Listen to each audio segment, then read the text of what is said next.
Merci. Bien, bonjour à tous. Donc, le vote pour la motion de rejet hier du projet de loi sur l'immigration était un vote avec évidemment des arguments essentiels d'ordre moral et culturel, mais aussi des arguments de raison et d'ordre socio-économique. Et c'est ce que nous montrons dans la note de l'Institut de la Boétie qui sort aujourd'hui. Travailler avec les départements d'économie et de sociologie et donc avec un certain nombre de chercheurs. En fait, nous opposons au récit partial et mensonger porté de la Macronie à l'extrême droite, un récit qui vise à dire que l'immigration est un poids pour l'économie de notre pays et un coût pour la société. Nous y opposons à cela des arguments scientifiques qui montrent tous que en fait, l'immigration est une chance pour l'économie française que ce récit qui est porté de la Macronie à l'extrême droite est en fait un récit faux.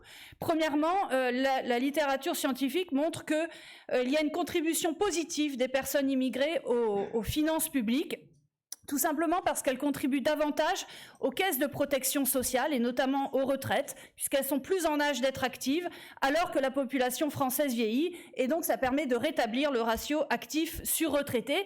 Surtout, ce qui est intéressant dans ces études scientifiques, c'est qu'en fait, et là je cite un scientifique reconnu, un économiste très reconnu, Xavier Chojnicki, qui dit bien que l'immigration choisie par ailleurs baisse cette contribution des immigrés aux finances publiques, qu'il faut donc bien que l'immigration globale est une chance, et en particulier qu'il faut une régularisation de tous les travailleurs sans papier. À l'inverse, les études scientifiques montrent qu'il y a des coûts très importants des politiques répressives contre les migrants pour les finances publiques, notamment les politiques d'enfermement, d'expulsion, mais aussi toutes les barrières légales mises à l'emploi mises contre l'emploi des personnes immigrées. Troisième résultat, c'est que plus globalement, l'immigration augmente en France l'emploi, la consommation et le produit intérieur brut français. C'est ce que montrent d'ailleurs les études historiques chaque fois qu'il y a eu des épisodes d'immigration importante et globale.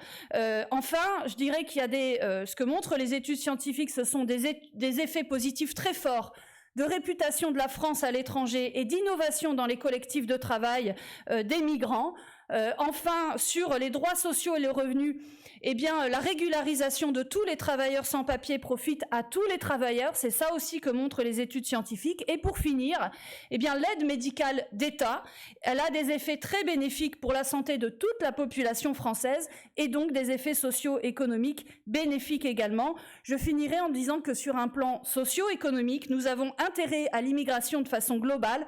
Or, en France, vous savez que la progression de l'immigration est bien inférieure au reste de l'Europe et donc est au contraire, cette faible progression est au contraire un handicap socio-économique pour la France et sa société. Merci. Donc vous avez des exemplaires de cette note qui vient de sortir aujourd'hui sous forme papier. Voilà.